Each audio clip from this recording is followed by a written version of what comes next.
Morning, boys and girls. Today we're going to read chapter 10 of our Nancy Drew book, The Secret of the Old Clock. This chapter is called Following a Clue. With soaring spirits, Nancy walked homeward. I wonder, she thought, how the Tompkins will feel about Josiah Crowley's old clock if it costs them the inheritance they're counting on. At dinner that night, Nancy chatted with unusual animation, deciding not to tell her exciting plans to Hannah until after she served the dessert. Mr. Drew, however, sensed that big news was coming. My dear, he said, laying his hand on his daughter's arm, you look like the cat that swallowed the canary. What's the big scoop? Nancy giggled. Oh, Dad, I can't keep any secrets from you. Then, as the table was cleared, the young sleuth told of her great stroke of luck. And just think, Helen invited me to her aunt's camp. Good, her father commented, smiling. You can combine business with pleasure, Nancy. Swimming and boating and fun with the girls will provide a much-needed vacation. May I start first thing in the morning? His daughter asked. An excellent idea, Nancy. The change will do wonders for you. Go, by all means. Hurriedly, she packed a suitcase, and the next morning she was off to an early start. Moon Lake was about a 50-mile drive.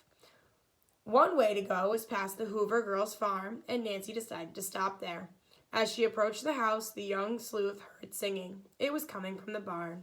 How beautiful, Nancy thought, as the clear soprano voice went through the series of trills and flute-like scales. In a moment, the singer appeared, and Nancy teasingly applauded. Allison's eyes danced. Thanks, I was trying to imitate some of the greats. You'll be great yourself one of these days, Nancy prophesied. Not unless I get some money to finance lessons, Allison said. Any news, Nancy? Sort of. I've had a little luck. At this moment, Grace appeared and instantly invited Nancy to stay, but the young detective said she had work to do. I hope to have a good report for you soon, she added, and waved goodbye. Nancy's face brightened, and Allison declared cheerfully, Then there's still hope? We are so lucky to have you as a friend, Nancy. Come see us again soon, please. Resuming her journey, Nancy branched off from River Road and headed towards Moon Lake. As she drove along, her thoughts revolved constantly around the Crowley relatives and the Hoovers. She sighed. How different things would be for them if Josiah Crowley hadn't been so secretive. Her reverie was ended by sudden strange actions of her car. It kept veering to the left of the road in spite of her efforts to keep it in the middle. With foreboding, Nancy stopped and got out to make an inspection. As she suspected, a rear tire was flat. Oh dear, she muttered in disgust. Such luck. Though Nancy was able to change a tire, she never relished the task. Quickly, she took out the spare tire from under the rear compartment, found the jack and lug wrench, and went to work. We have some pictures here of Nancy and the Hoover sisters, I think. By the time her job was completed, she was hot and a little breathless. Whew, she explained as she started on her way again. I'll be ready for a nice cool swim in Moon Lake. It was after 12 o'clock when she came in sight of the camp run by Helen's aunt. Through the tall trees, Nancy caught a glimpse of cabins and tents. Beyond that, the blue lake sparkled and glimmered in the sunlight. As Nancy drove to the camp, a group of girls gathered about her car. Helen came running out of the cabin to greet her chum. Girls, it's Nancy Drew, she explained joyfully and made introductions. Nancy did not know any of the other campers, but in no time they made her feel warm and welcome. Nancy, said Helen, park your car in the back of the dining hall and then come have lunch. That sounds wonderful, Nancy laughed. I'm nearly starved.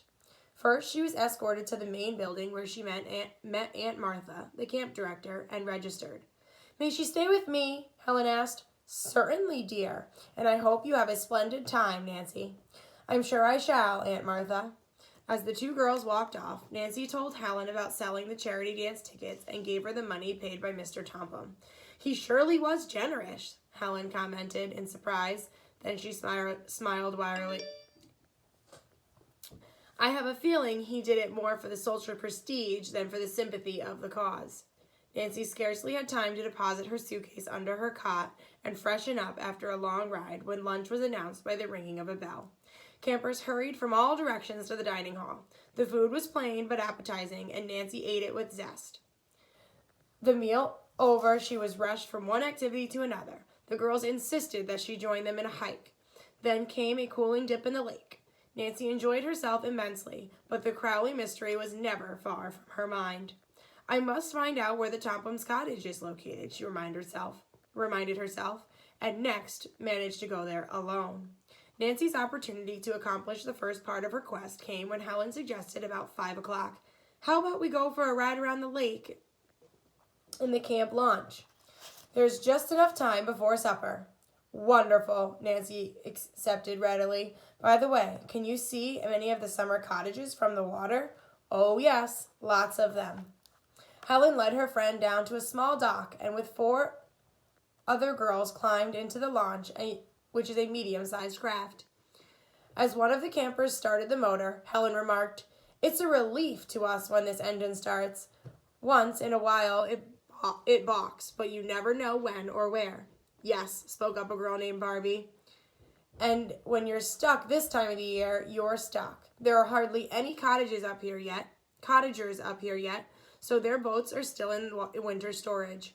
As the little launch turned out into the lake, Nancy was entranced with the beautiful sight before her. The delicate azure blue of the sky and the mellow gold of the late afternoon sun were reflected in the shimmering surface of the water.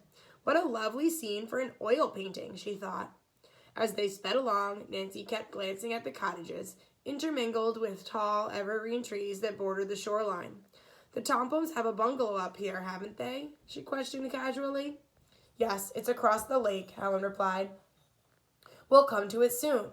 Is anyone staying there now?" "Oh, no, the cottage is closed. It's been looked after by Jeff Tucker, the caretaker. He's the tallest, skinniest man I've ever seen outside of a circus." "Is it hard to get to the place?" "Not if you go by launch, but it's a long way to take the road around the lake." Helen looked at her friend. "I didn't know you were particularly interested in the Tompkins, Nancy." "Oh, they're not friends of mine, as you know," Nancy returned hastily. "I was merely curious." After a time, the launch slowed down and chugged along close to the shore. Helen pointed out a wide path through the woods. At the end of it stood a large, rambling white cottage. "That's the Tompkins place," she said.